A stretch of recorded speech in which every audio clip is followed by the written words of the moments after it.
কিন্তু মনে রাখতে হবে।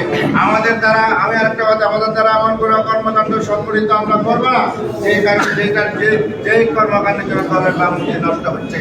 আমরা দেখতে পাচ্ছি কয়েকদিন পূর্ব থেকে আমরা লক্ষ্য করছি কিছু কিছু কুখ্যাত অজ্ঞাত নাম প্রকাশ করে কিছু কিছু ফেসবুক পেজে এবং কিছু কিছু অনলাইন মিডিয়ার নামে কিছু কিছু বইফুর পত্রিকা অনলাইন পত্রিকা নাম দিয়ে যে সমস্ত বইফুর পত্রিকা গজিয়েছে, আনাচে কানাচে নাম ঠিকানাবিহীন অনেক পেজ গজিয়েছে, অনেক অনলাইন পত্রিকা গড়িয়েছে।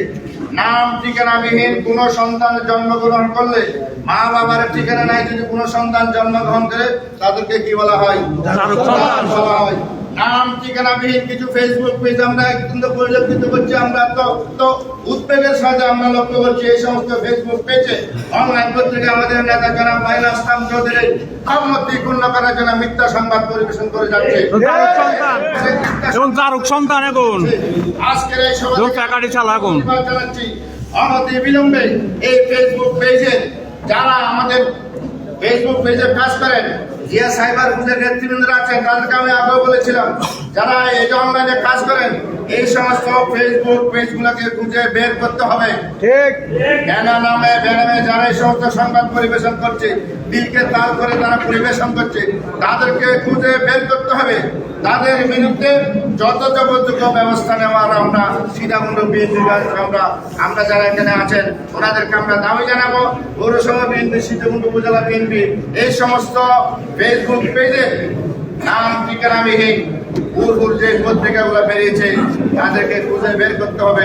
আমাদের নেতার জনাব মাইলা ইসলাম চৌধুরীর ভাবমূর্তি করার জন্য, ক্ষুণ্ণ করার জন্য মিথ্যা সংবাদ পরিবেশন করে যাচ্ছে। তাই প্রিয় ভাইরা আমার, ছাত্র দলের ভাইদের উদ্দেশ্যে আমি বলবো, ছাত্র দলের ভাইরা কিন্তু এই সমস্ত লেখালেখিতে অনলাইনে কিন্তু অত্যন্ত সুচ্চার থাকেন, ওনাদেরকে আমি আহ্বান জানাবো এই সমস্ত কর্মকাণ্ড যারা করে তাদেরকে খুঁজে বের করার জন্য।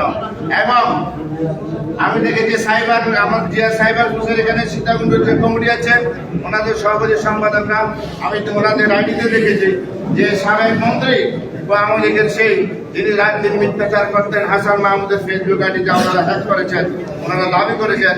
আমি আশা করব যে এই সমস্ত আইডিগুলা ফেসবুক পেজগুলো আমাদের নেতার নামে ছড়ানো করা হচ্ছে, তাদেরকেও আইডেন্টিফাই করে আইনের আওতায় আনার জন্য আমি জানাচ্ছি, অনলাইন যুক্তাধিকার আমি আহ্বান জানাচ্ছি। প্রিয় ভাইরা আমার, আমি বক্তব্য দীর্ঘায়িত করবো না। এই আজকে যেহেতু আমি পূর্বেই বলেছি এখানে আমরা দোয়া মাহফিল করবো আমাদের নেতার জন্য, নেত্রীর জন্য, সকল নেতৃবৃন্দের জন্য আমরা এখানে আজকে দোয়া করবো। তাই আর বক্তব্য দীর্ঘায়িত না করে সবাইকে আবার ধন্যবাদ জানিয়ে এবং শহীদ রাষ্ট্রপতি জিয়া রহমানের আত্মার মাগফিরাত কামনা করে আমার বক্তব্য এখানে শেষ করছি। খুদা হাফেজ। বাংলাদেশ জিন্দাবাদ, বাংলাদেশ জাতীয়তাবাদী দল জিন্দাবাদ। সবাইকে ধন্যবাদ।